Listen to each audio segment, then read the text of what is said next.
Tonight, I'm going to describe for you some of what our committee has learned and highlight initial findings you will see this month in our hearings.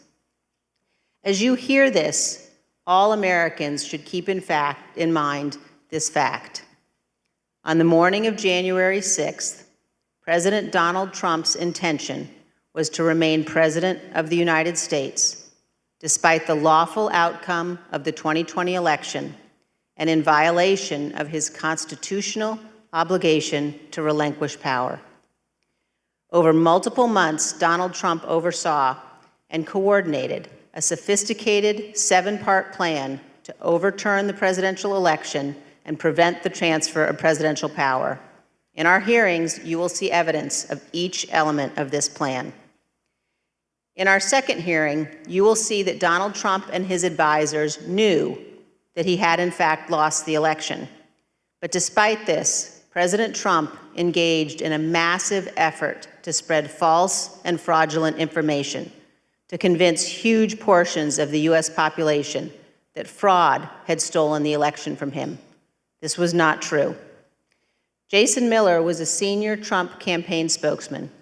In this clip, Miller describes a call between the Trump campaign's internal data expert and President Trump a few days after the 2020 election.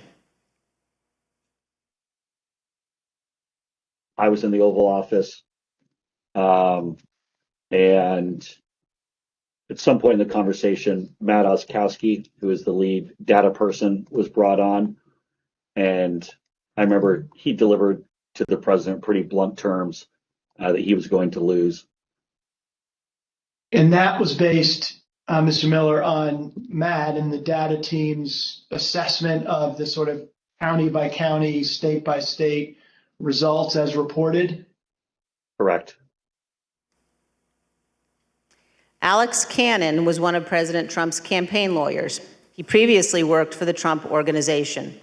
One of his responsibilities was to assess allegations of election fraud in November 2020. Here is one sample of his testimony discussing what he told White House Chief of Staff Mark Meadows. I remember a call with Mr. Meadows, where Mr. Meadows was asking me what I was finding and if I was finding anything. And I remember sharing with him that we weren't finding anything that would be sufficient to change the results in any of the key states. When was that conversation? Probably in November, mid to late November. I think it was before my child was born. And what was Mr. Meadows' reaction to that information? I believe the words he used were, "So there's no there there." There's no there there. The Trump campaign's general counsel, Matt Morgan, gave similar testimony. He explained that all of the fraud allegations and the campaign's other election arguments taken together and viewed in the best possible light for President Trump could still not change the outcome of the election.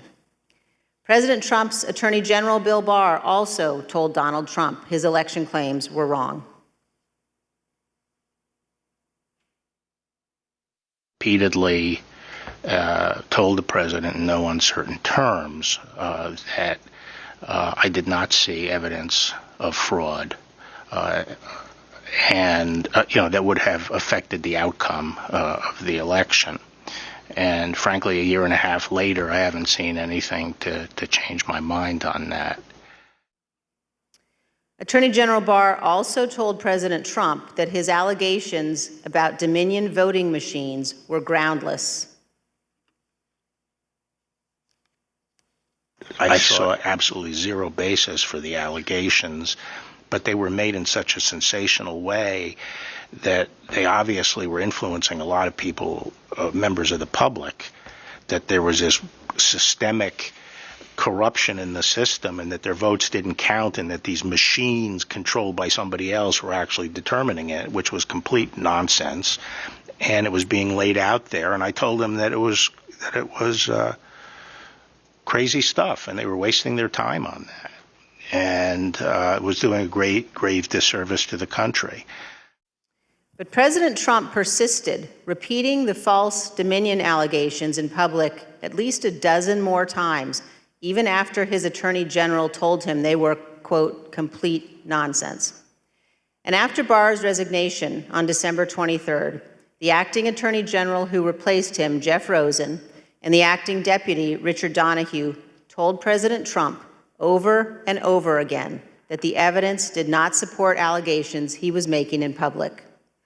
Many of President Trump's White House staff also recognized that the evidence did not support the claims President Trump was making.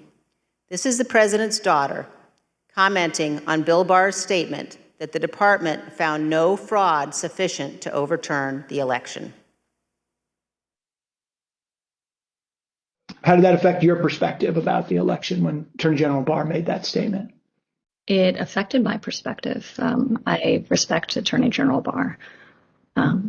So I accepted what he was saying.